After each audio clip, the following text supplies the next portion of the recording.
En Chile la democracia. La democracia está tutelada.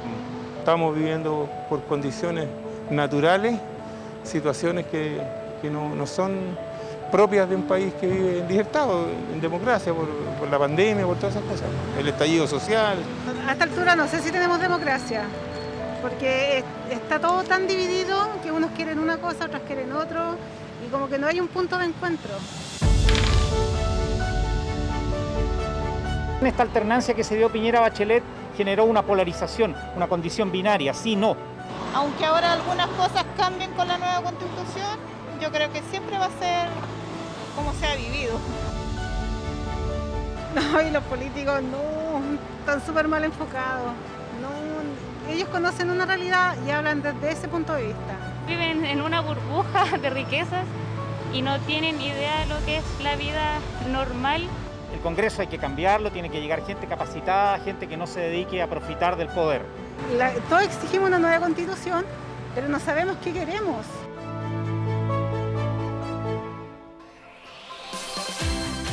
Uy, es que los políticos están muy mal enfocados, viven una burbuja de riqueza, decían las personas en la calle. No saben cómo se vive aquí.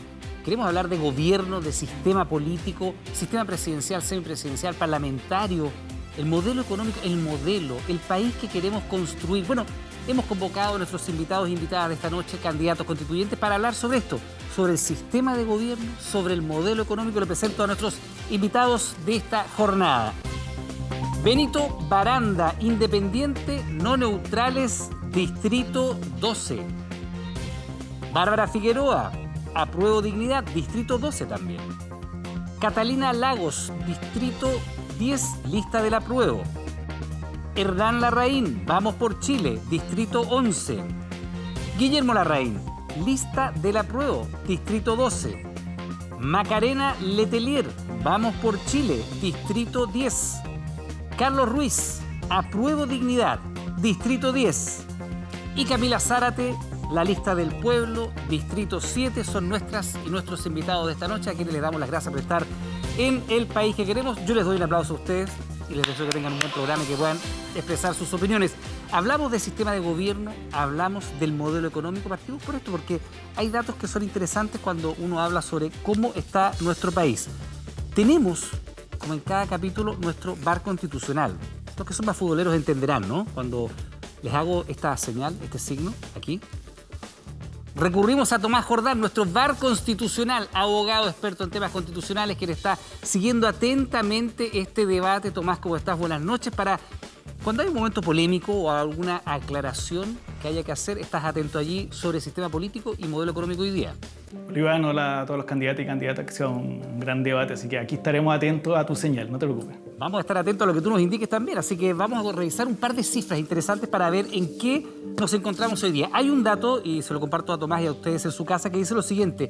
Esto es una estadística, es un estudio que saca The Economist y que ocupa nuestro lugar, nuestro país, Chile, lugar número 21 en un índice que mide las democracias más plenas en relación a sus sistemas de gobierno. Chile aparece en el lugar 21. Eso el año 2019.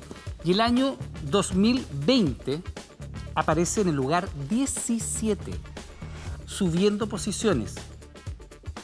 Lugar 17, democracias más plenas. Ahora cuando uno ve cuáles son los países que normalmente lideran esta estadística, Noruega, Islandia, Suecia, se repiten. Y uno dice, bueno, y en esos países que tienen las democracias más plenas, más participativas, los sistemas de gobierno que más se adecuan a lo que la gente quiere, ¿qué régimen tienen? ¿Régimen presidencial? ¿Régimen semipresidencial? ¿Régimen parlamentario? Bueno, ahí está, pues son todos regímenes parlamentarios. Noruega, Islandia, Suecia, Nueva Zelanda y Canadá no solo comparten el podio de estar dentro de las 5 democracias más plenas del mundo, sino que además tienen todas régimen parlamentario. Bárbara Figueroa, parto contigo y te pregunto de inmediato. En la nueva Constitución que ustedes están convocados y convocadas a escribir, ¿tú cambiarías el sistema de gobierno que tenemos nosotros, un sistema presidencial, y si lo cambiarías, ¿por qué razón y por qué modelo? O sea, sí, por una condición o por un marco más general, ¿no? Creo que no lo que nos ha demostrado este tiempo es que efectivamente cuando existen regímenes hiperpresidencialistas, lo que tú terminas haciendo es enfocándote poco en el debate de las políticas a largo plazo y estás extremadamente determinado por el rango de tiempo del Ejecutivo y más aún cuando tiene el control sobre, por ejemplo, las iniciativas que tengan que ver con recursos económicos. ¿Y eso no se resuelve, perdón, extendiendo el tiempo de duración del gobierno? Porque si el tema es que hay pocos incentivos a ir a políticas de larga o mediana duración, porque hay que cortar cintas durante los 4 años de gobierno, ¿no se resuelve extendiendo el tiempo de gobierno o teniendo, por ejemplo, la posibilidad de la reelección? Yo creo que no es un problema que se resuelva por eso, porque finalmente con más o menos tiempo, si tú tienes alojado todo el poder en materia, por ejemplo, de iniciativas de ley que tengan que ver con recursos públicos en el presidente, siempre vas a tener ahí un riesgo de una política cortoplacista. Pero creo que el problema de Chile no pasa solo por el régimen de gobierno. Creo que el gran problema que nosotros tenemos en nuestro país es que tenemos una élite, una institucionalidad política que se separó del mundo social. ¿Una clase política? No, yo no hablo de clase política, yo hablo de clase, digamos, para mí las clases son clases sociales, ¿no? La institucionalidad política es un aspecto del debate que creo que ha hecho crisis. ¿Pero por qué hizo crisis? Porque se desconectó de las organizaciones sociales. Y creo que ahí hay un tema esencial. Nosotros al menos postulamos que en el marco del debate constitucional las estructuras intermedias tengan rango constitucional y que por lo tanto gocen de una legitimidad que hoy día no tienen, porque no basta solo con que tú puedas establecer un buen régimen de gobierno para pensar un proyecto país, que es el gran desafío de tener regímenes mucho más de consenso, como le llaman algunos, no mucho más integrado entre la figura del presidente y la figura del parlamento o otro tipo de estructura. El problema en Chile no es solamente de ese nivel, es de una democracia que no es plena, y una democracia plena también se construye por los actores organizados. En este ranking que veo recién, Chile ocupa un lugar 17º, que uno podría decir para un país subdesarrollado, que seguimos siendo un país subdesarrollado como el nuestro, seguimos siendo latinoamericanos, y si tú te comparas con el resto de los países latinoamericanos, no es tan malo ese lugar número 17, a lo mejor. Sí, no es tan malo, a lo mejor. El problema no es que sea malo o bueno respecto solo del carácter del régimen de la democracia. Y además esa es una variable posible. Exacto. Macarena, tú en estas definiciones iniciales, para entrar en materia, ¿tú cambiarías el sistema de gobierno presidencial que tenemos, hiperpresidencial, como dicen muchos?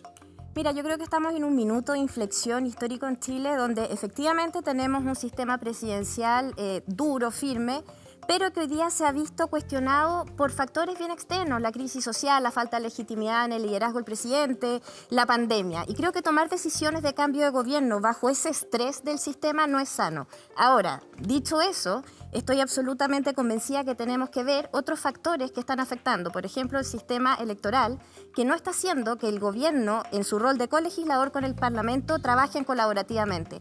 La atomización que hay hoy día en el Congreso, 18 partidos políticos, ha hecho que no se llegue a los acuerdos necesarios poniendo a la persona al centro.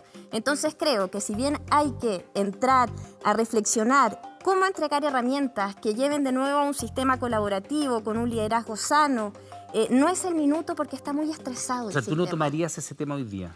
No, pero sí revisaría las funciones de las dos cámaras y miraría eso con mucha detención de la mano del sistema electoral. Benito, ¿a ti qué te parece esta mirada? A partir de definiendo, ¿queremos seguir con un régimen presidencial, casi monárquico, como dicen algunos detractores de este sistema? ¿O tú irías a un régimen parlamentario o a un régimen de otra característica? ¿Cuál y por qué? O sea, de todas maneras yo iría a un régimen parlamentario. O sea, para que tener una democracia participativa tienes que transitar hacia allá. A lo mejor hay que pasar por un régimen semipresidencial primero. Pero hay que recordar que la crisis, el estallido social, no es solo un estallido social, ¿no es cierto?, de demandas sociales o sentimiento de humillación de la ciudadanía, sino también los partidos no hicieron la pega. Los partidos tenían que hacer una pega entre el 2016 y el 2017 y al final su refichaje fue ilegítimo. Y recibieron del CERVEL una ayudita para llegar a su refichaje y no exigieron que volvieran a la ciudadanía, a esa organización intermedia, a capturar personas que adherieron a sus partidos. Entonces, si los partidos no hicieron la pega ahí, bueno, difícilmente este Parlamento, ¿no es cierto?, va a poder hacer la pega, porque si es fruto de refichaje ilegítimo, la verdad es que no va a poder hacer mucho la pega. A ver, Camila, y para entrar en esta materia, ¿tú también eres partidaria de ir hacia un modelo, por ejemplo, parlamentario? Te lo pregunto porque la figura del presidente probablemente hoy día tiene una muy baja aprobación, muy baja, pero si uno ve la figura de los parlamentarios, es tan baja como eso, y con una fragmentación política bien importante. Camila. Bueno, primero, Iván, agradecerte por el espacio que nos das a los independientes. Decir que, al igual de lo que estaba planteando Benito, estoy de acuerdo en que tenemos que ir avanzando a un sistema parlamentario porque estamos en un sistema hiperpresidencialista. Y por supuesto que esto ya no tiene sentido para la población. O sea, el hecho de que uno vea que solamente el presidente de la República puede llevarse estas iniciativas de ley, que las urgencias dependan del presidente y no del mandato popular.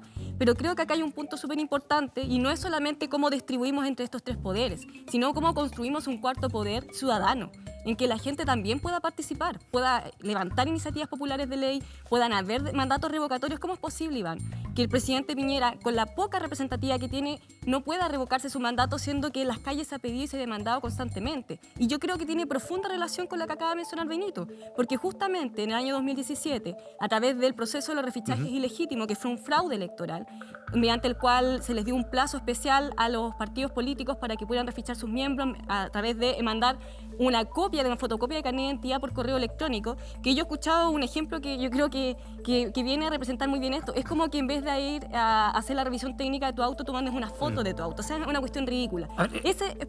Dame un segundito. Esa falta de representatividad política tiene directa relación tanto con este sistema político legítimo, pero también con el poder económico vinculado al sistema político. ¿Y es este el minuto para abordar el tema del cambio de régimen de gobierno o tú estás en la tesis de Macarena que a lo mejor no ahora, sino que ven más atribuciones para el poder parlamentario?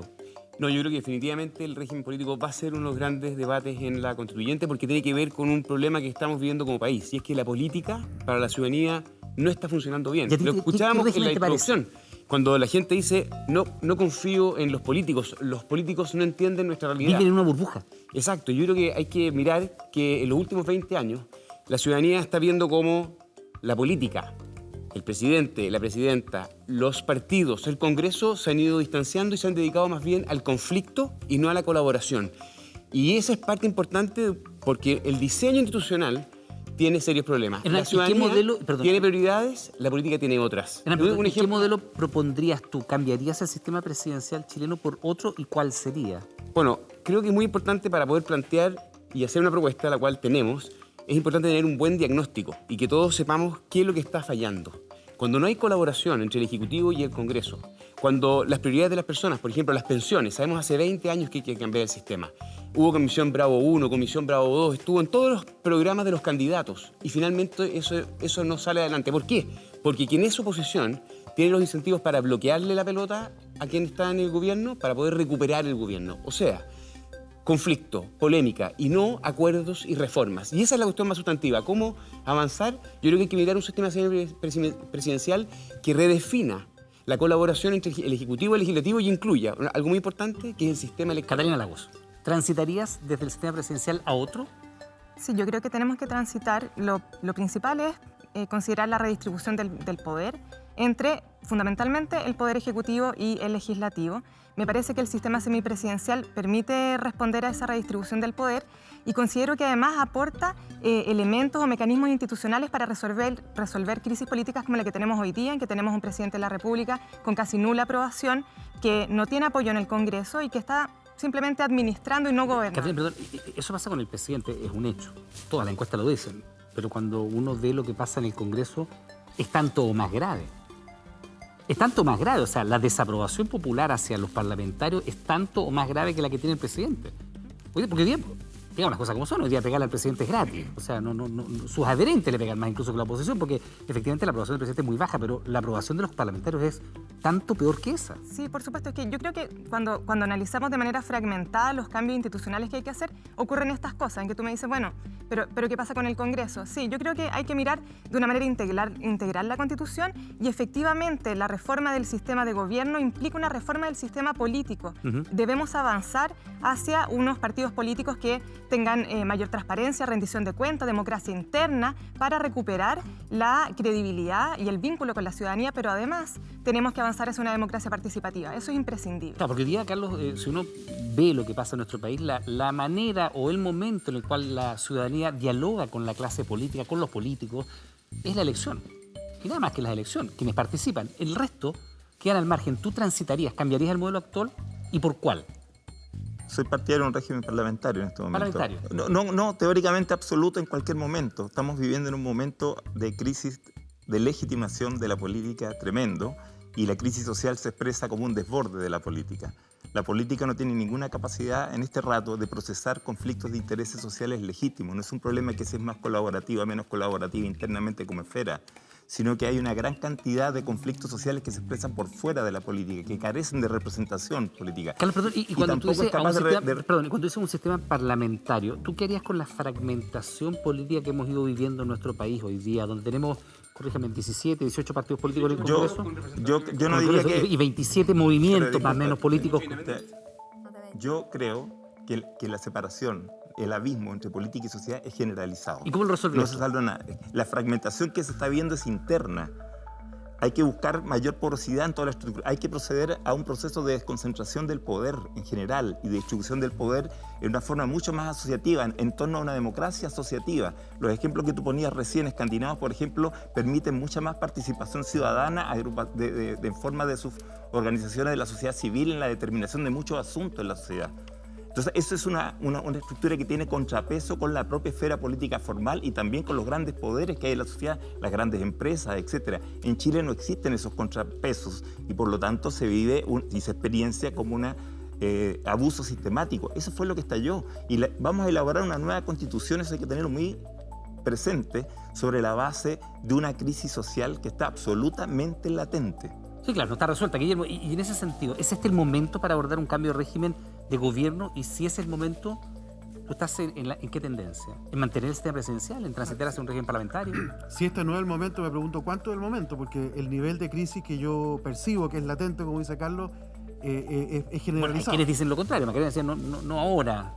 No, yo creo que hay que hacer un cambio importante en el régimen político. Creo que la sociedad chilena del siglo XXI requiere mucho más participación, mucho más democracia que la que hemos tenido hasta ahora. Yo soy firme partidario de avanzar hacia un régimen semipresidencial, pero no solo eso, porque creo que, como se ha dicho acá, tenemos que ir más allá, tenemos que profundizar la descentralización, tenemos que darle a los gobernadores que van a ser electos también ahora nuevas facultades, nuevos medios, también fortalecer los municipios, que son los grandes actores que se han salido bien parados de esta crisis, pero además, algo que decía Camila, que me parece muy importante, es dar instrumentos de democracia directa, pero no del tipo referéndum revocatorio, que son tremendamente costosos para la sociedad. ¿Por qué no? Porque son tremendamente conflictivos, y yo creo que lo que hay que hacer es profundizar la democracia, más bien generando mecanismos de consenso. Control del poder. Por ejemplo, iniciativa popular de ley me parece fantástico. Algunos referéndum para avanzar en materias locales, para decidir cosas cerca de la comunidad, me parece muy bien. Pero los referéndum revocatorios son tremendamente destructores del capital político que hoy día nos está costando en realidad juntar. Yo soy más bien partidario de mecanismos de democracia directa que promuevan el consenso y el encuentro entre los chilenos y no más disenso. Para eso está la democracia representativa, que tenemos que ciertamente perfeccionar. Tenemos llamado de nuestro bar constitucional, Tomás Jordán. Aparecen aquí distintos elementos que son interesantes para analizar. Por ejemplo, la iniciativa popular de ley, es decir, que un grupo de ciudadanos pueda efectivamente proponer un proyecto de ley. ¿Países latinoamericanos garantizan acceso a ese nivel de democracia, por ejemplo, en sus constituciones? ¿Cuándo? ¿Cómo? Sí, aquí hay que hacer una distinción entre ejecutivo, legislativo y qué rol tiene la ciudadanía. Y en algunas democracias, por ejemplo, Uruguay, Argentina también en el caso europeo, España, Italia, tienen, por ejemplo, la iniciativa popular de ley. También en el caso uruguayo es bien particular porque tiene lo que es el revocatorio de ley, que un tiempo después que entra en vigencia una ley, un grupo de ciudadanos con un porcentaje de firmas puede convocar o puede pedir que se convoque un referendo revocatorio. ¿Qué efecto ha traído esto? No es que se revoquen leyes, sino que produce un efecto virtuoso de incorporar tempranamente a la ciudadanía en la discusión legislativa, cosa que la discusión que se dé en el Congreso no vaya a ser revocada posteriormente por la propia ciudadanía. O por el Tribunal Constitucional, como ocurrió en otro país, por ejemplo. Claro, que nuestro sistema chileno tiene un sistema inverso, que es que la tercera Cámara, como funciona el Tribunal Constitucional durante la tramitación de los proyectos de ley, pero ese no tiene que ver con democracia participativa, es la regla inversa, por decirlo de alguna manera. Tomás, sí, por eso te digo lo opuesto. Sí. Tú nos has dicho en varios momentos del programa que las constituciones son hijas de su momento, de su tiempo histórico, y eso, sí, claro, uno lo ve como algo que por el peso mismo de la frase es una evidencia. En constituciones anteriores chilenas, uno de los capítulos iniciales era la definición de cuál era el Estado chileno. Hoy día no es así. ¿En qué momento nos encontramos para que esta definición de qué sistema de gobierno deberíamos tener esté presente en la Constitución como eje fundamental, o es una discusión que uno cree que podría postergarse? De partida, las constituciones tratan dos grandes cuestiones: la organización del poder político y los derechos fundamentales de las personas. Y cuando hablamos de la organización del poder político, tiene que ver directamente con la relación entre el Ejecutivo y el Legislativo. Y ahí entramos de frentón en el régimen político, presidencialista, semipresidencialista o parlamentario. Lo que pasa es que los candidatos y candidatas han dicho una cuestión bien interesante, que es un tercer elemento, que es Ejecutivo, Legislativo y Ciudadanía. Por lo tanto, la pregunta que hay que resolver en la convención y que ellos tendrán que resolver es cómo se va a ecualizar esos tres elementos. Eso es lo que estamos discutiendo con ellos. Tomás, muchas gracias. Y estamos contigo en cualquier minuto. Les quiero mostrar una gráfica a propósito de lo que veían, porque ustedes dicen sistema parlamentario. Yo preguntaba, ¿cuántos partidos hoy día tienen representación en el Congreso? 18. Mira la gráfica. Y yo les hago una confesión. Además de las fuentes que uno tiene como periodista, yo no conozco ningún ciudadano común y corriente que sea militante de partido. De verdad, yo no sé si usted en su casa conoce un militante. Si lo conoce, salúdelo, porque fíjese ahí. Cantidad de afiliados en partidos políticos en Chile hasta el 28 de febrero del 2021, este año, actualizado completamente, 542.380 para un país de 19 millones de habitantes. Y cuando tuvimos que juntar firmas... Personas que militan en un partido político, Benito, esto equivale a un 3,64% del padrón electoral. Por eso yo les decía, yo, honestamente, además de ustedes que están... algunos militan, en fin, o fuentes que uno entrevista, es poco común encontrarse con alguien. Yo milito, tengo mi carnet de militante al día, no tengo idea. Eso no es algo que se dé. ¿Cómo estimular esa participación, Bárbara? Y te lo pregunto honestamente, si es un tema de discusión constitucional y evitar esta fragmentación política, o tú no ves un problema en una fragmentación política como la que tenemos hoy día, con una dispersión enorme de partidos, con baja representación, poca cantidad de votantes. ¿Cómo sería eso, por ejemplo, en un sistema parlamentario como el que proponen algunos? Es que yo tengo la impresión de que el problema es que cuando los partidos dejan de vincularse con la ciudadanía, eso, aunque tú lo pongas, no sé, lo pongas artículo 1 en la Constitución, eso no se va a garantizar. Ahora, yo vuelvo a insistir en un punto. Yo creo que acá el debate no es solamente de cómo tú le entregas más herramientas a la ciudadanía para que se pronuncie, resuelva, aborde temáticas contingentes, ya sean nacionales o locales, o si tienen o no tienen, lo discutíamos la otra vez con Guillermo Larraín en otro programa, la posibilidad de referéndum revocatorio, que a mí sí me parece que es un instrumento de delegación de poder efectivo. El problema es cuánto peso tú le das así como a las estructuras clásicas del poder, a otros actores organizados. Cuando yo hablo de las estructuras intermedias, yo no estoy hablando de los partidos, porque los partidos tendremos la responsabilidad, quienes somos militantes, de revisar nuestros programas, de ver cómo lo estamos haciendo, de vincularnos más con la ciudadanía. Pero perdón, solo para poder terminar... Solo precisar, porque tú volviste a poner el tema del referéndum revocatorio, de un mandato. Es decir, que si efectivamente la ciudadanía decide revocar el mandato del presidente electo, entonces pueda poner ese término. ¿Tú eso lo pondrías en la Constitución, lo dejarías a ese rango? Sí. Pero ¿puedo terminar la idea? Sí, pero solo, tú lo dejarías allí. Solo para poder terminar la idea. Todos esos instrumentos de delegación efectiva de poder tienen que venir acompañada también de formación cívica muy activa. Y la formación cívica muy activa en la mayoría de los países que tratan de tener democracias plenas pasa por el pleno, la legitimidad, el reconocimiento y la valoración de las estructuras intermedias, que no son los partidos políticos, sino que son particularmente, ciudadanas. Por ejemplo, sindicatos, que en Chile están absolutamente vulnerados. Nunca tenemos una relación de equilibrio y cuando tratamos de discutirla, resulta que prácticamente Chile se iba a quemar. No pasó nada de eso. Cuando tú hablas de las organizaciones de las juntas de vecinos, de las uniones vecinales, si tú tienes alcaldes que lo que hacen es clientelizar esa relación, es decir, mira, yo apoyo algunas juntas de vecinos y otras no, según si están con mi signo. Lo que ocurre hoy día con las asambleas autoconvocadas. Esas son estructuras de organización, tienen que tener legitimidad, reconocimiento, porque si no, todo lo que tú puedes estar discutiendo en el otro nivel va a seguir radicado en el poder de los otros. O sea, que los partidos se vinculen más, que el gobierno se vincule más. Macarena, tú decías, no es el momento para hacer un cambio en el sistema político en tu primera interpretación. Creo que eso fue lo que dijiste. Pero me parece que en general los otros candidatos y candidatas acá dicen que si no es hoy día, ¿cuándo? Que es el momento de discutirlo. Bárbara propone profundizar la democracia en nuestro país a través de otros mecanismos como el que está estableciendo. ¿Tú qué mirada le das a eso? Porque si nosotros vemos, la participación ciudadana ha ido bajando sistemáticamente en todas las elecciones, desde que el voto voluntario es así. Sí, mira, hay 3 puntos muy cortos. Primero, respecto a cómo incentivamos la participación política, yo creo que también está en la manera en que estamos haciendo política. Política hay en todas partes, no solo son los militantes de partidos políticos y que están viendo las futuras generaciones. Cómo nos escuchamos, cómo dialogamos, cómo trabajamos a acuerdo y no nos enfrentamos desde dos veredas que se confrontan y que no colaboran en pos de esa persona que requiere prestaciones y servicios en minuto y con urgencia. Eso es lo primero. Respecto al reconocimiento de organizaciones civiles, la Constitución es súper clara y las reconoce en el artículo primero a los grupos intermedios de la sociedad y en la libertad de asociación. O sea, eso está y es muy importante. Comunidades, sindicatos, gremios, colegios, parroquias, todo eso obedece a grupos intermedios de la sociedad que son puentes válidos entre los intereses de la persona y el Estado. Así que siempre hay que potenciarlos, reconocerlos y promoverlos. Y respecto a la participación en la política, también es súper importante aquí la visión de género. Más de la mitad del padrón electoral que vota hoy día en Chile son mujeres. Y eso no va de la mano a cómo iba aumentando su participación en política, que es alrededor del 30%.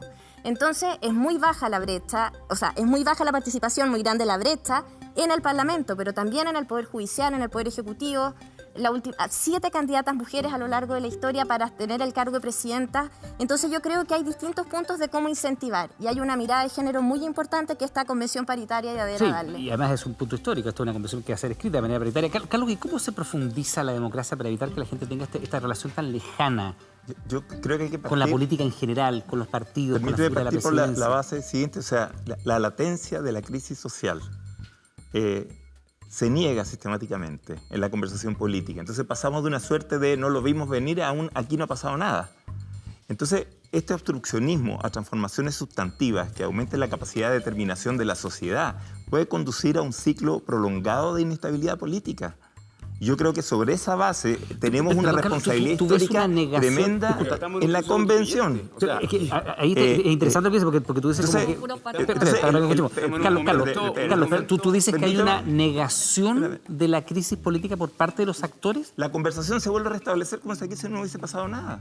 La discusión presidencial, por ejemplo, etcétera. Pero claro, se ha generado un proceso constituyente a raíz de eso. Un principio de referéndum revocatorio, como el que se está poniendo como ejemplo, apela a una noción que se entiende como soberanía negativa, es decir, por oposición, como control, sencillamente. Yo te hablo de la posibilidad de mayor determinación, de participación en los sistemas de toma de decisiones. Por ejemplo, el uso del suelo urbano. ¿Qué capacidad tienen los habitantes de intervenir en la forma en que se construye su ciudad y de oponerse, por ejemplo, al poder sin contrapeso que tienen las inmobiliarias, la Cámara Chilena de la Construcción? Esta no puede ser una ciudad que se construya sencillamente por las decisiones que se toman en esos directorios, sino que tiene que haber participación vinculante de las formas de organización ciudadana en alguna especie de consejo. No tenía un punto sobre eso, porque dice Carlos que aquí hay una negación. Te voy a dar la palabra, la participación de la gente. Creo que y esto va más allá de este debate, ¿cierto? Que es el régimen político, y es entender que el proceso constituyente es en sí mismo un momento en el cual nos vamos a detener a discutir nuestro pacto político. ¿Cuáles van a ser las reglas con las cuales queremos que nos organicemos por las próximas décadas? Cuando hablamos de régimen político, hablamos del sistema de gobierno, hablamos si queremos cambiar del presidencialismo a un parlamentarismo, como hizo Benítez, o a un semipresidencialismo como proponemos otro. Vamos a hablar de derechos sociales, de regionalización. Estamos en un momento, nos estamos entregando como país. Y yo creo que el gran desafío es que estemos a la altura de esa oportunidad. Carlos plantea que acá hay una negación de todos los actores políticos, de una parte relevante de los actores políticos, de la crisis. Y que el riesgo, a ver si te entendí bien, Carlos, es que esto sea una crisis más. La respuesta que le dio el 15 de noviembre la política fue abrir un proceso constituyente para dialogar, conversar sobre una regla de 2/3 sobre un nuevo pacto político. ¿Qué es eso sino abrirnos como país a abordar ese desafío? Catalina. Sí, yo tengo una duda. Hernán, me gustaría mucho saber, y Macarena también, si ustedes están comprometidos con habilitar la participación ciudadana en el proceso constituyente. Yo he escuchado a varios de los demás candidatos y candidatas y están comprometidos con establecer mecanismos tanto consultivos como vinculantes, incidentes en el proceso para que efectivamente no seamos solamente las y los convencionales quienes aportemos en esa decisión y discusión de cuestiones tan relevantes, sino que sea la ciudadanía quien directamente pueda llevar su voz a la convención. Nosotros, de hecho, hemos hecho propuestas súper concretas desde el Centro de Estudio Horizontal. Nosotros Primero valoramos que el proceso es en sí mismo participativo. Aquí hubo un plebiscito de entrada, la gente va a elegir a los constituyentes y luego un plebiscito de salida. Así que es estructuralmente en su diseño institucional participativo. Pero Catalina, tú planteas mecanismos durante el trabajo, no solamente la entrada y la salida. Y es fundamental que haya transparencia, que haya participación, que hayan consultas, que haya incidencia, por supuesto. Va a haber una discusión sobre lo vinculante. Y yo, en principio, creo en la estructura representativa que le estamos dando a los constituyentes. Todo abierto, inclusión, escuchar, pero son los constituyentes los responsables de decidir. Ahora, Benito, te pregunto porque cuando uno ve la figura del presidente hoy día y cuando hablamos del régimen presidencial, es muy fácil criticar el régimen presidencial cuando hay un presidente que está fuertemente cuestionado por la ciudadanía. Yo te pregunto, en un régimen parlamentario, imaginémonos Chile en un régimen parlamentario enfrentando un estallido social como el que vivimos y una posterior pandemia. ¿Te parece a ti que es el sistema que habría funcionado mejor? Bueno, porque claro, cuando uno cuestiona el presidencialismo lo vincula directamente a Piñera hoy día o a la presidenta de Chile en el pasado. Entonces está muy vinculado a la figura del presidente. Bueno, muchos países que enfrentaron la pandemia tienen régimen parlamentario. Yo creo que el régimen parlamentario te provoca una mayor participación ciudadana y un mayor control de la ciudadanía sobre lo que está ocurriendo en el país. Y te permite cambiar los gobiernos cuando los gobiernos no responden a lo que la ciudadanía está esperando.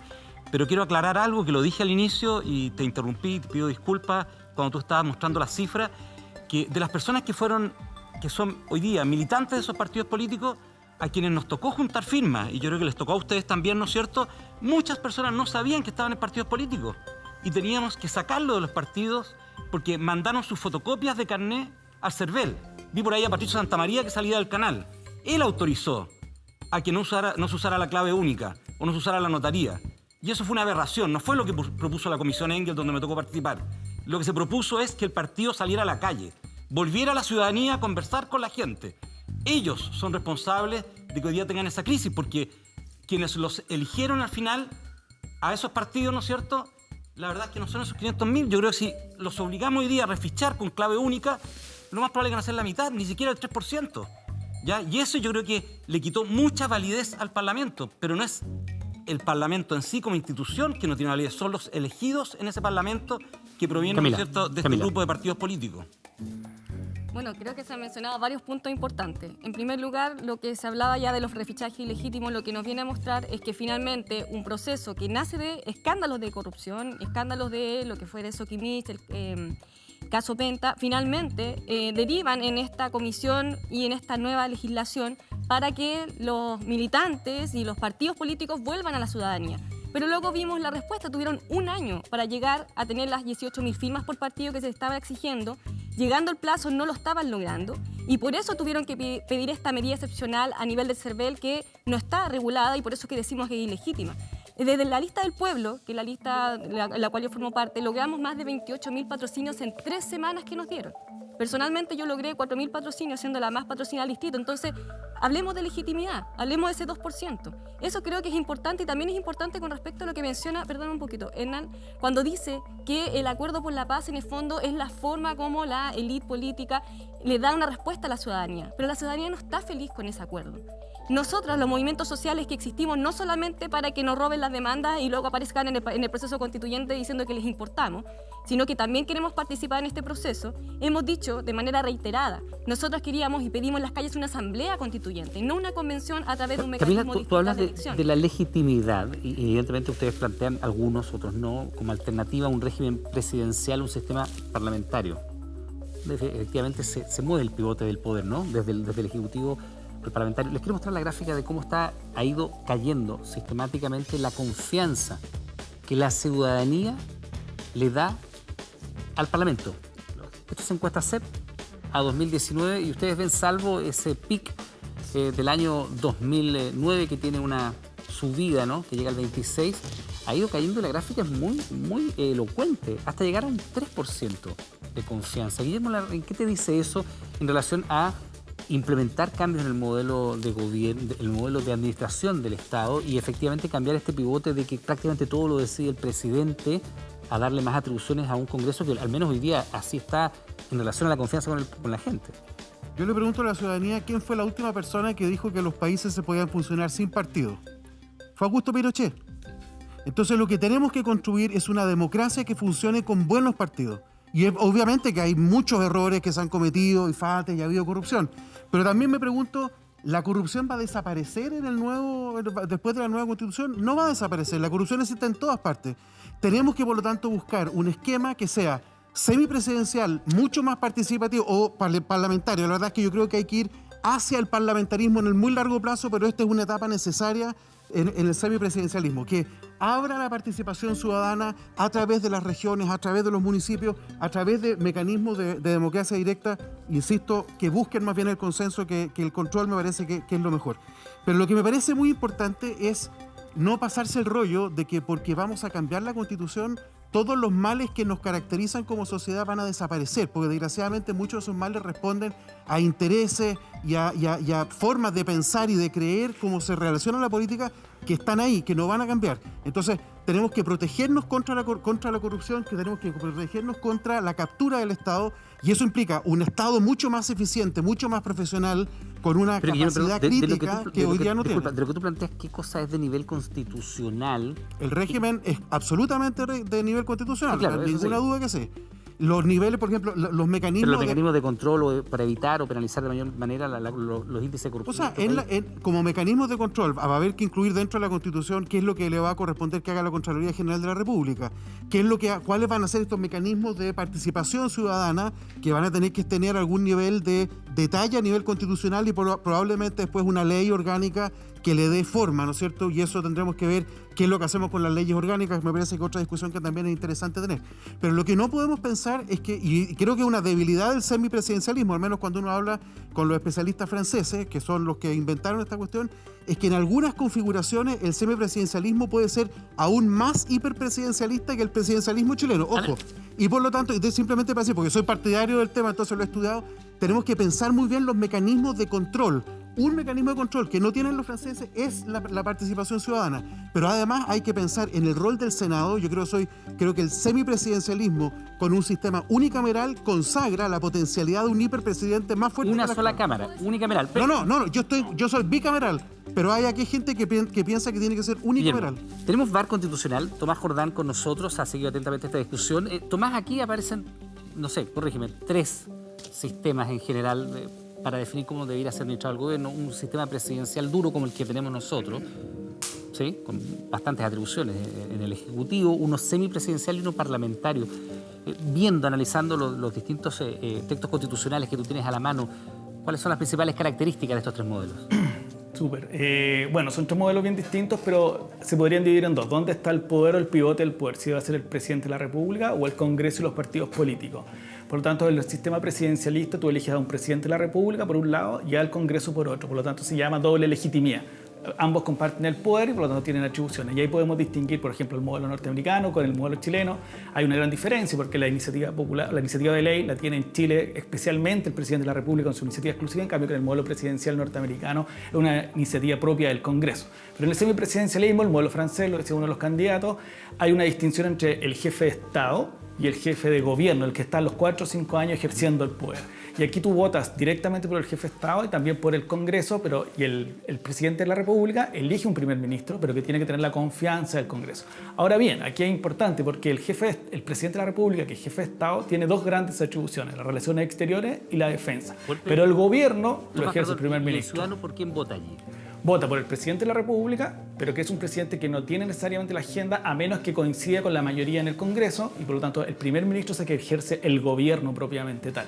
Y ese primer ministro lo nombra el presidente, pero depende de la confianza o de la mayoría del Congreso. Si cambia la mayoría en el Congreso, debería caer el primer ministro. Y el sistema parlamentario es un sistema que es 100% de parlamento, de partido. En el fondo, la mayoría del Congreso elige al primer ministro y este es el jefe del gobierno y por lo tanto él gobierna, aunque sea redundante, dependiendo siempre de esta mayoría que se conforma en el Congreso. Si cambia la mayoría, cambia el primer ministro. Por lo tanto, el semipresidencialismo y parlamentarismo son regímenes de partidos fuertes. Tanto así, por ejemplo, Francia tiene 8 partidos políticos en su Congreso. Alemania, que es parlamentarismo, tiene 8 partidos. España, que es parlamentarismo, tiene 10 partidos. En cambio, los sistemas presidencialistas en general tienden mayor a la fragmentación. O sea, Chile, lo decían ahí, 18 partidos, salvo Estados Unidos, que tiene 2 grandes, pero en el fondo Perú tiene 28 partidos, Brasil lo mismo. Ya, Tomás, ahí está claro los tres modelos económicos, los 3 modelos de administración del Estado. Hay un tema que aparece permanentemente en la discusión cuando hablamos del sistema de gobierno y hablar del modelo. Cambiar el modelo es probablemente una de las frases que más hace hecho sentido a la gente en la movilización ciudadana. Quiero mostrarles un índice para que iniciemos esta parte de la conversación. 2017, 50% de los hogares de menores ingresos accedió solamente al 2,1% de la riqueza. El 50% más pobre tiene solamente el 2,1% de la riqueza neta del país, mientras que el 10% de los más ricos concentra el 66,5% de las riquezas. Es durísimo el número. Benito Aranda, este tema que puede ser de los más lacerantes de la sociedad chilena hoy día, 2% de los recursos para el 50% de la población, 66% de los recursos para el 10% de la población. La desigualdad, ¿cómo se ataca en una discusión de carácter constitucional? Bueno, primero se ha dicho acá, ¿no es cierto?, que la Constitución, y lo dijo Tomás ahí también, es una manera de distribuir el poder. Cuando el poder está muy concentrado en unos pocos, ya lo hemos discutido, yo creo que no nos vamos a alargar más en esto, por supuesto que al final tú tienes la posibilidad de que ese poder sea capturado por los que tienen conocimiento, recursos, redes de poder, ¿ya? Y yo creo que ha pasado algo de eso en Chile. Y lo segundo, ¿no es cierto?, es qué rol le da al Estado. Y esa va a ser la gran, yo creo, conversación y discusión que vamos a tener en la convención. Benito, y ahí aparecen, perdón, dos como grandes ejes. Un Estado subsidiario, ¿no? Donde efectivamente la iniciativa está en los privados y cuando no llega el privado, bueno, el Estado también lo suple y evidentemente un Estado social. Bueno, tú te das cuenta en esta Constitución, sin decirlo explícitamente, al final se queda instituido en la actual Constitución un Estado subsidiario neoliberal. Hay muchos tipos de Estados subsidiarios ya en el mundo, pero en este caso se quedó, ¿no es cierto?, uno más neoliberal, y ese neoliberal lo que hace es replegarse. En el distrito donde yo estoy está la Bárbara, ¿no es cierto?, y está Guillermo. Cuando uno recorre el territorio, ve el abandono del Estado. El abandono del Estado en lo que se hizo. Y eso no es contra el mercado. Tú dejaste de entrar como Estado al mercado donde no debería haber entrado al mercado. ¿Ya? El mercado no puede proveer justicia. Esa no es la función del mercado. Es el Estado al que le corresponde equilibrar esa desigualdad de origen en el acceso, ¿no es cierto?, a derechos similares para los ciudadanos. Y yo creo que ese cambio en un rol más solidario de parte del Estado, un rol social, democrático, de derecho, como dicen los constitucionalistas, ¿no es cierto? Yo creo que es el cambio más fundamental que vamos a tener que conversar dentro de la Convención. Es una gran discusión, ¿no? ¿Qué rol va a tener efectivamente el Estado? Si vamos a seguir teniendo un Estado netamente subsidiario, ya está dicho, donde efectivamente los privados proveen de servicios tan esenciales como la salud, la educación, y solamente en los casos en que no llega el privado el Estado toma un rol. Esa es una discusión que te sitúa a ti en qué punto. Mira, yo creo que siempre voy a estar en el punto de que sea lo mejor para la persona. Yo creo que la provisión del servicio o la prestación tiene que ser mixta. Tiene que ser que a las dos partes le duela llegar tarde, le duela llegar con una mala calidad. Y Benito tomó un punto muy importante que es el acceso a la justicia. Y esto viene de la mano de una reforma del Estado de verdad. O sea, el municipio que tiene los juzgados de policía local no ha incorporado tecnología, no tiene una oficina virtual de ingreso como tiene el Poder Judicial. Y tener justicia para una persona es tener dignidad, es aliviar la mochila, es tener paz.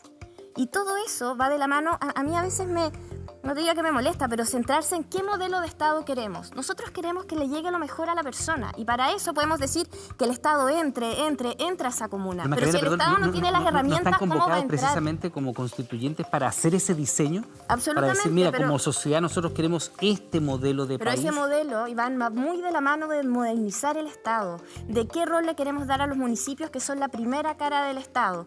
Nos vamos a entrampar en que no, en realidad no dice que es subsidiario, pero la jurisprudencia del Tribunal Constitucional lo ha instalado ahí. Cuando la jurisprudencia ha ido evolucionando, ¿se contrapone un Estado subsidiario a un subsidiario de prestaciones sociales?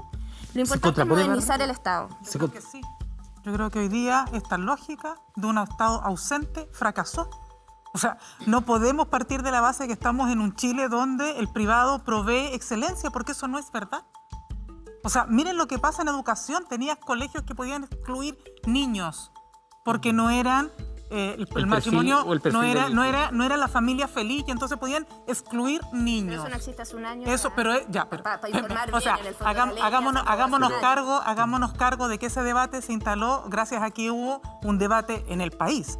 No porque precisamente la derecha quisiera que eso, digamos, cambiara, para que digamos las cosas como son. Porque si no, esto todavía lo tendría. Pero hay sectores que proponen la provisión mixta, o sea, que haya participar del Estado, pero de los privados. Yo creo que aquí no podemos caer en la caricatura. Nosotros estamos hablando de un debate serio, donde todos tratamos de informarnos. Chile tuvo, por ejemplo, en materia de educación, en la Constitución del 25, el rol del Estado era súper potente y había educación privada. Entonces, no digamos cosas como que si aquí estuviéramos hablando de una cuestión que es volver, no sé, a la revolución bolchevique, porque no es eso.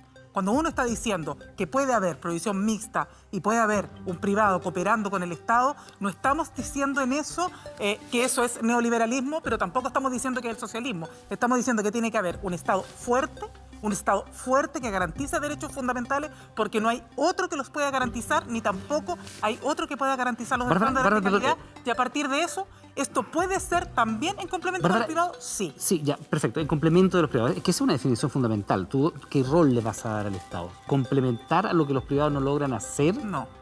Tiene que ser el Estado el que garantice los derechos fundamentales. Los derechos humanos fundamentales, acceso a salud, vivienda, educación, tienen que ser en primer lugar garantizados Catalina. por el rol del Estado. Y pueden complementarlo con el apoyo privado, como ha existido en nuestro país siempre, sí, excepto con la distorsión del modelo neoliberal, excepto con la distorsión desde la dictadura hasta ahora. O sea, si ahí estuvo la distorsión, no es en quienes estamos planteando que esto sea con un Estado fuerte. A mí me parece que lo que Macarena obvia, ella dice, bueno, nosotros queremos un modelo de Estado que permita el bienestar de todas las personas, pero lo cierto es que el modelo de Estado que se compromete con la justicia social, que se compromete con la satisfacción de las necesidades básicas de las personas y que asume un rol, asume una función, es el Estado social y democrático. Y en esa mirada, ¿qué rol tiene el mercado para ti? En áreas como, por ejemplo, la educación, la salud, ¿qué rol debe tener el mercado? Si es que debe tener algún rol o no debiera tenerlo. El rol lo tiene el Estado, de satisfacer esos derechos sociales. Perfecto. ¿Y el mercado? Yo no tengo un problema con que complementariamente, luego de la satisfacción universal, gratuita, Una satisfacción de calidad, básica de necesidad. Por fuera de la satisfacción de las necesidades vitales de las personas, puede haber un margen, evidentemente, de participación de los privados, y nadie va a negar eso. Pero lo importante es que el Estado se comprometa con la justicia social, y eso implica, evidentemente, justicia tributaria también. A ver, yo creo que Chile está en este momento viviendo algo que ha sido muy exitoso, y es el proceso de vacunación. En él, el Estado, el Ministerio de Salud, ha llevado adelante una política y ha coordinado, además, integradamente al sistema privado. Han participado la sociedad civil, las universidades, los municipios, y la verdad es que el mundo mira el caso chileno porque ha sido muy exitoso. Creo que es muy interesante pensar este debate sobre el rol del Estado desde un principio, desde la colaboración. Y no desde el viejo paradigma es o el Estado o el mercado. Creo que está superado, es una historia del siglo XX. Y además vemos que hay un cierto consenso en que las personas ven que es posible, razonable, que haya participación del sector privado y la sociedad civil. Y estamos de acuerdo. No debemos confundir lo estatal con lo público, ¿cierto? Pero cierto es que el Estado sí debe tener un rol principal respecto de lo público, regulador, y abierto a que muchos otros puedan colaborar. Carlos, ¿tú ves ese consenso que Hernán? Porque Hernán dice hay un cierto consenso. En el proceso de transición a la democracia fue muy fuerte el debate entre el Estado y el mercado. De alguna manera era casi las culturas del sí y del no. El problema, y yo creo que aquí se construyó una ingenuidad, es que a más Estado no hubo menos mercado. Se terminó generando un Estado que subsidia muchas veces la acumulación privada. Crece el gasto social en salud, crece el gasto social en educación y no se reconstruyen los antiguos sistemas de protección pública, sencillamente. Muchas veces la plata va para las clínicas privadas, como parte del gasto social del Estado, entonces no, ni siquiera con otro tipo de cargo del Estado. Entonces, a más Estado no era menos neoliberalismo, a más Estado a veces había más mercado, sencillamente, y se empieza a construir, de alguna manera, entonces una subvención estatal a cierta acumulación privada. Yo recuerdo ya desde el 2006, estas cuestiones viene creciendo hace mucho rato con la idea de que se lucra con estas cuestiones. Pero solo para que, porque Hernán dice que hay un cierto consenso. Lo que quiero decir es que no es llegar y poner más Estado, sino hay que empezar a discutir entonces de qué Estado estamos hablando. Eso es muy importante que esté presente en la Constitución, porque no es llegar y ofrecernos más Estado, porque ahí funciona una memoria histórica que creo que se puede equivocar. Camila, y en esta discusión, ¿tú qué rol le ves al mercado, si es que le ves un rol, o lo marginarías de sectores tan fundamentales como, por ejemplo, el acceso a la salud, a la educación? Mira, yo no sé de qué discusión del siglo XX está hablando Hernán, porque esta es una discusión reciente. Hoy día mismo la Corte Suprema le tuvo que dar la posibilidad a la comunidad de Petorca de tener 100 litros de agua al día, porque el Estado ha abandonado a las comunidades de estas zonas absolutamente. Y te lo digo a ti sobre todo, Hernán, que tienes una campaña política de 52 millones de pesos, perdón, 56 millones de pesos, cuando existe un nivel de desigualdad tremendo y estamos en plena crisis también por la pandemia. Entonces, quisiera también ese punto dejarlo en claro, porque a mí la verdad es que me afecta mucho.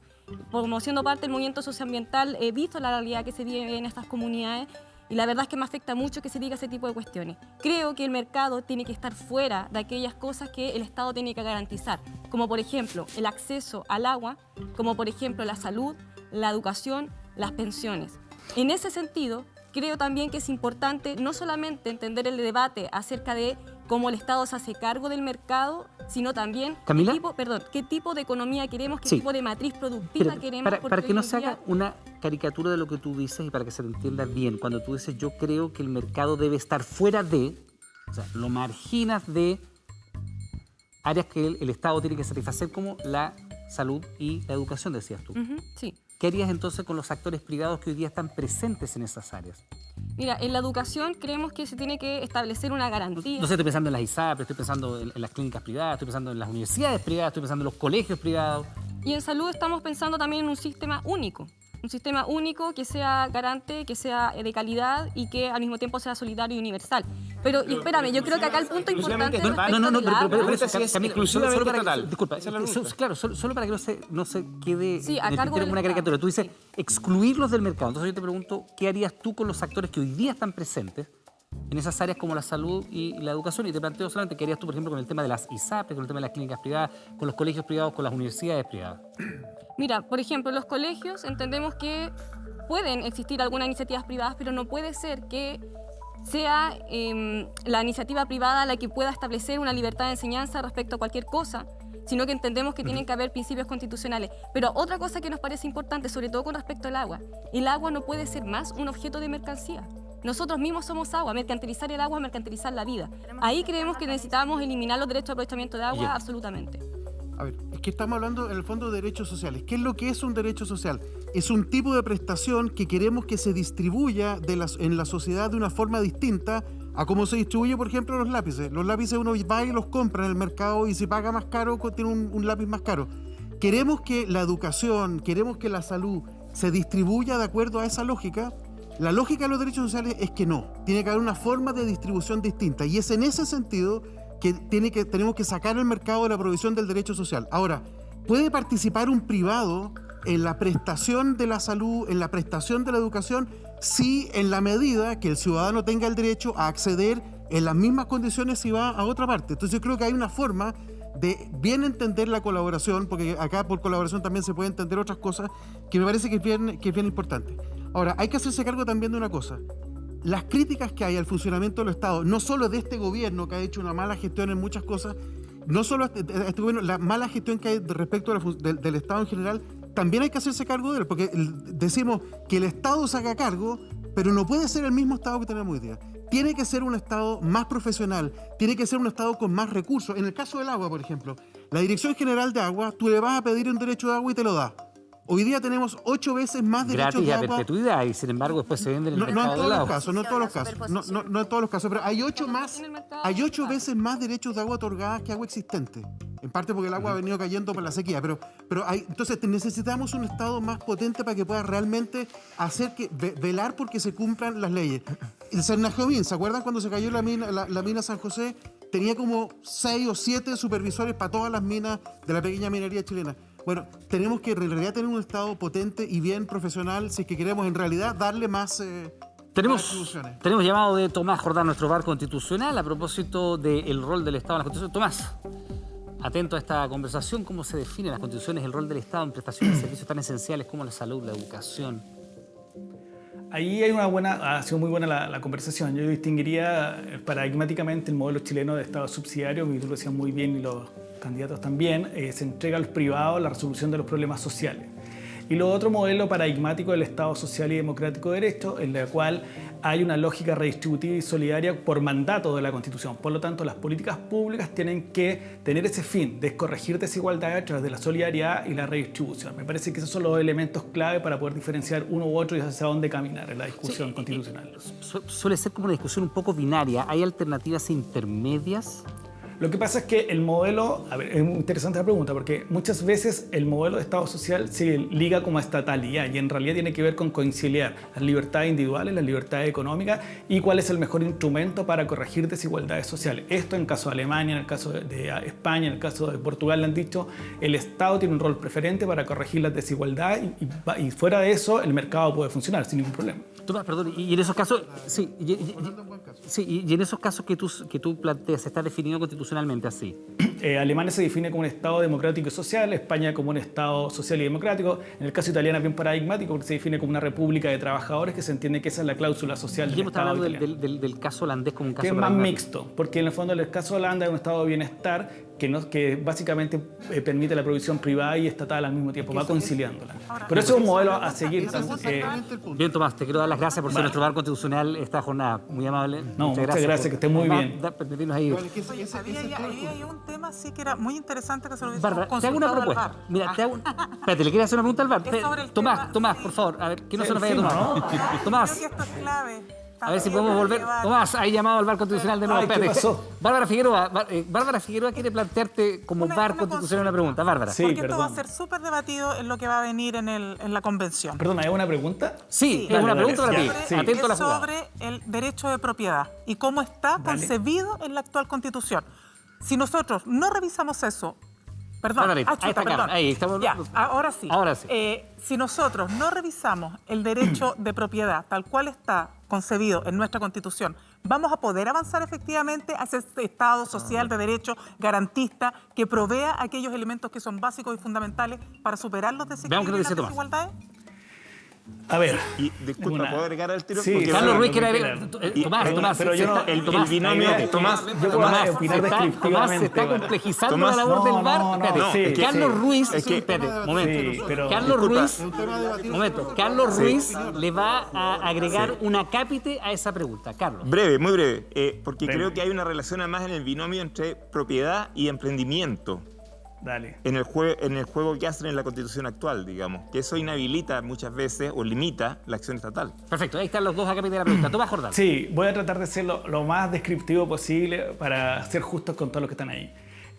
Voy a partir por la Constitución actual. La Constitución actual, como se sostiene en esta idea de subsidiariedad definida por el Tribunal Constitucional en que el motor lo tienen los privados y el Estado solo interviene en aquellas partes que el privado no quiere o no puede, lo que hizo fue ligar ciertos bienes como los sociales a la libertad de emprendimiento y a la propiedad. Tanto así, por ejemplo, que ustedes conocen que hay casos en que porque son propiedad de los afiliados, por ejemplo, la cotización en materia de salud o en materia de seguridad social, no es posible solidarizar. Y eso tiene que ver la relación entre modelo de Estado y derechos propiamente tal. En los modelos sociales, como la lógica es otra, que tiene que ver con la redistribución y la solidaridad, existen estatutos de propiedad, existen estatutos de libertad de empresa. Lo que pasa, por ejemplo, y cito el caso alemán, la Constitución dice, la propiedad obliga al bien común. Es decir, que los intereses generales están por sobre los intereses particulares. Estoy citando expresamente la Constitución alemana. O, por ejemplo, la Constitución suiza, cuando habla de su modelo de Estado, dice que la libertad económica tiene que estar conciliándose con el respeto a la naturaleza o la sostenibilidad. Por lo tanto, hay elementos constitucionales que permiten ordenar el sistema constitucional, por decirlo de alguna manera, en que permite esta corrección de desigualdades a través de mandatos constitucionales. No sé si fui claro. Perdón. Suficientemente claro, Tomás. Hoy día el trabajo del bar estuvo difícil. Tomás, Jordán, muchas gracias por estar con nosotros esta noche. Vamos a hacer una muy pequeña pausa. En comerciales vamos a aprovechar de hacer el sorteo para ver el orden en el cual cada uno de nuestros y nuestras invitadas de esta noche va a responder una pregunta, definición constitucional. No conocen el tema, lo van a saber de vuelta a la pausa. Esto es El País que Queremos. Mire, va a aparecer un código QR ahí en pantalla. Acerque su teléfono celular y va a poder conocer la propuesta de más de 900 candidatos constituyentes, que ya tenemos los videos, las propuestas en audio, video y texto para que usted sepa qué proponen los candidatos en su distrito. Pausa. Estamos de regreso de inmediato.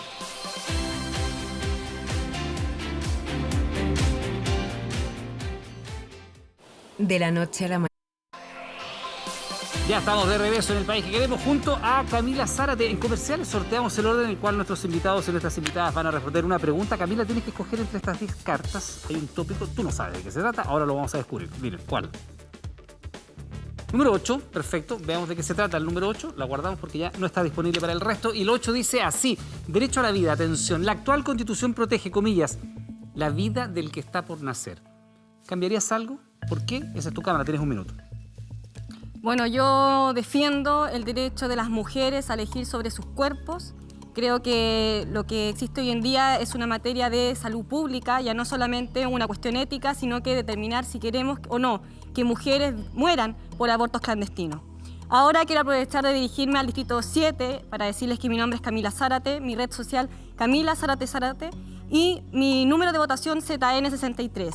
No vengo de la elite política ni soy familiar de la elite política, soy una joven dirigente mujer del movimiento social del pueblo.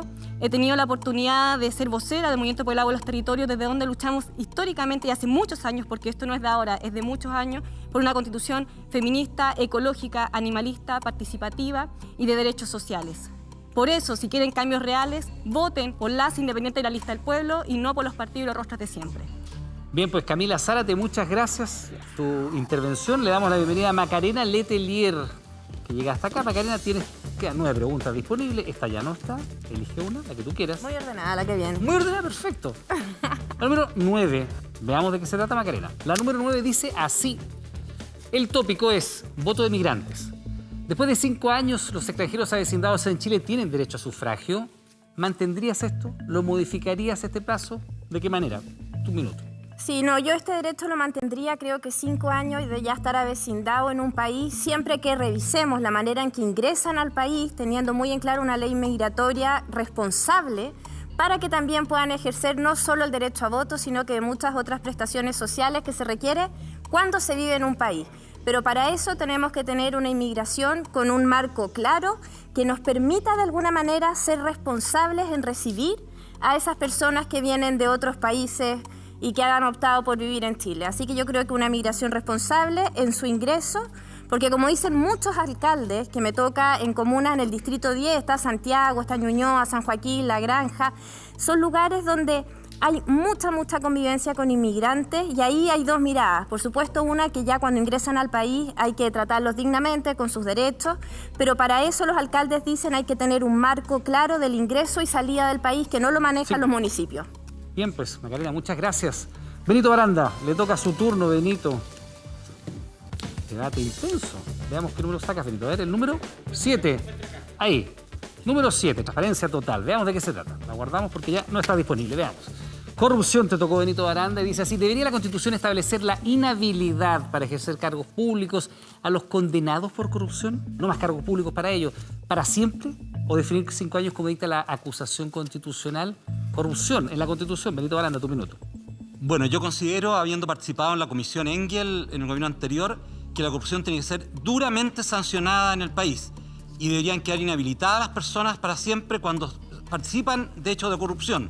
La corrupción ha dañado todas las instituciones de nuestro país y ha dañado también la credibilidad que tenemos en esas instituciones que legítimamente las personas han sido elegidas, haciendo extensiva la opinión de la ciudadanía sobre otros también de los miembros de esos poderes. Creo que la corrupción daña profundamente al ser humano, daña nuestra convivencia. Así que por supuesto que sería severo en la nueva Constitución. Soy Benito Baranda, candidato del Distrito 12, La Pintana, La Florida, Puente Alto, Pirque y San José de Maipo. Las y los invito a que conozcan lo que estamos haciendo en nuestra lista independiente. Somos 7 candidatos en el Distrito 12 y esperamos poder representarlos. Muchas gracias. Bien, pues Benito, muchas gracias. Te sobraron algunos segundos todavía. Bárbara Figueroa con nosotros. Bárbara, van quedando menos preguntas. El país que queremos, lo están escribiendo ustedes. La número 4 es la pregunta que elegiste. Veamos de qué se trata. Ya. Y la dejamos acá.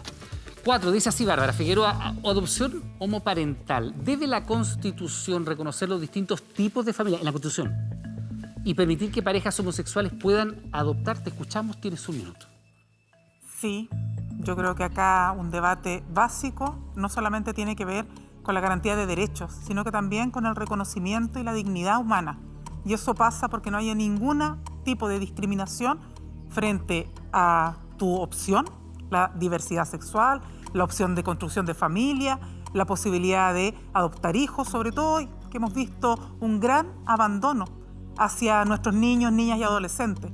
Qué mejor que darles todas las herramientas a quienes quieren construir una familia, darles derechos, garantía, amor, protección, para que puedan ejercerlo a plenitud, sin ningún tipo de discriminación en nuestro país.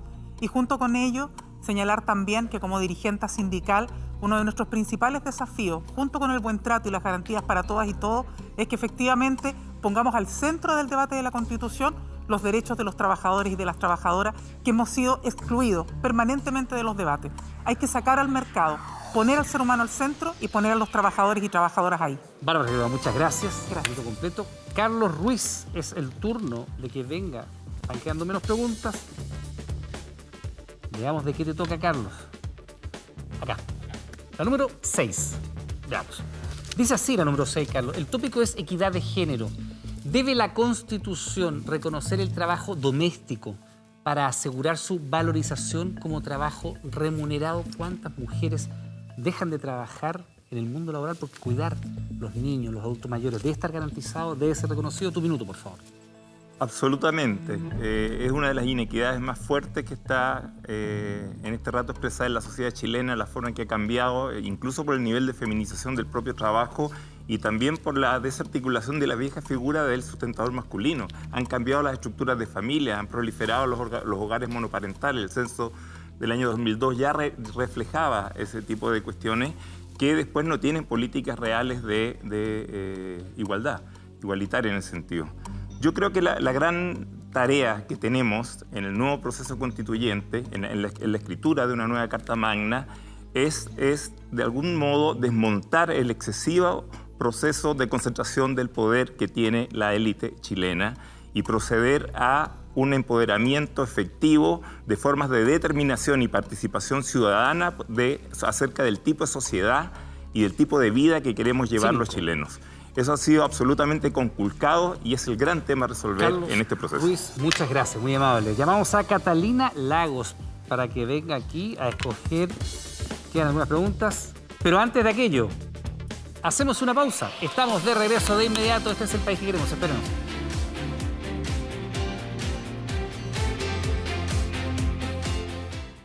De la noche a la mañana. Bien, pues ya estamos de regreso junto a Catalina Lagos en El País que Queremos. Te toca elegir, Catalina, la pregunta. Vamos a ver de qué tema te toca definirte. Tienes un minuto para aquello. Número 1. ¿Veamos de qué se trata? La guardo porque la sacamos de las opciones. El agua.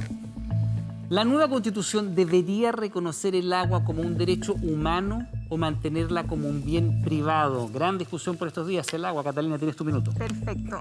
La nueva Constitución debe reconocer el agua como un derecho humano.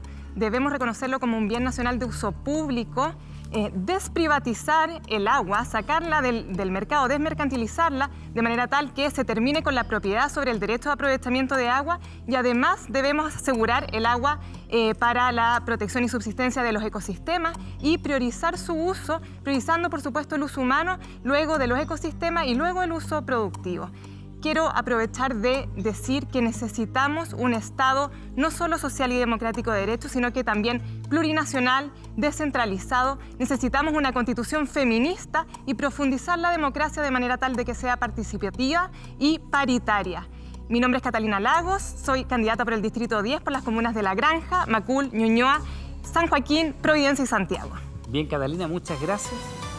Llamamos a Guillermo Larraín. Guillermo, 4 preguntas quedan disponibles. Vamos a ver cuál es la que eliges. Esta. Veamos. La número 10. Ahí está. Número 10. Número 10. Veamos de qué se trata. La sacamos para que no se confunda con el resto. Dice lo siguiente. Gratuidad. ¿Debe la Constitución establecer la obligatoriedad en la educación universitaria? Como idea obligatorio, la educación escolar, la básica y la media. Tienes tu minuto, Guillermo. No, yo creo que hay que buscar muchas formas mediante las cuales las chilenas y chilenos puedan profundizar su educación después de la educación media. Hasta ahí debe llegar la obligatoriedad. De ahí en adelante uno tiene que poder elegir entre la educación universitaria, la educación técnico-profesional y otras formas de educación que hoy día la sociedad requiere porque la vida se ha alargado, porque la vida se ha complejizado y muchos adultos hoy día necesitan también poder acceder a la educación. Tenemos que cambiar la forma de pensar la educación a plazos mucho más largos. Permito invitar a todas las votantes y votantes, hombres y mujeres, de La Florida, de Puente Alto, La Pintana, San José de Maipo y Pirque, que sigamos discutiendo sobre cómo podemos hacer que nuestra nueva Constitución refleje realmente nuestros sueños, nuestros ideales para construir un Chile mucho mejor. Bien, pues de Guillermo Larraín nos pasamos ahora a Hernán Larraín. Larraín y Larraín. Una coincidencia. Coincidencia. Saque una carta, Hernán. El número 3. ¿Veamos de qué se trata? Muy bien. Dice así: libertad de culto. La Constitución establece como límite a la libertad de culto el que su ejercicio no se oponga a la moral, las buenas costumbres y el orden público. ¿Cambiarías algo de eso? Yo ¿La comparto... moral de quién? Yo comparto la forma en que la libertad de culto está actualmente en la condición vigente establecida y creo que es fundamental, ¿cierto?, que todas las personas tengan la posibilidad de elegir, manteniendo cierto marco.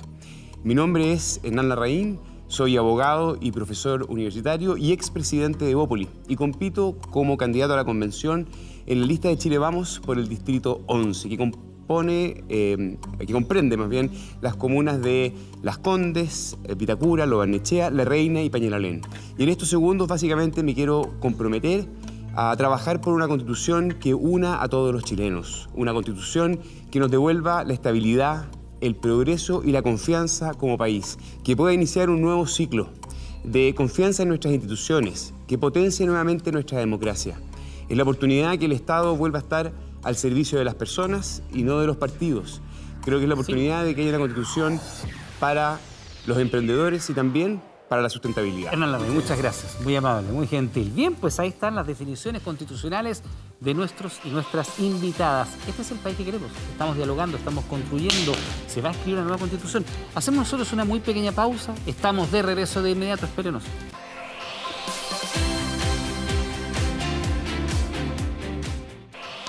Esto es el país que queremos, el sistema de gobierno, el famoso modelo, cambiarlo, no cambiarlo, mantenerlo. Bueno, es la opinión que han dado nuestros y nuestras invitadas esta noche. Le queremos dar las gracias a ellos por estar presentes en este programa y a usted en su casa por seguirnos. Recuerde que en nuestro portal 24horas.cl encuentra todas las propuestas de sus candidatos y candidatas constituyentes. Nos vemos la próxima semana. Que tenga buenas noches. Un aplauso por ustedes. Gracias.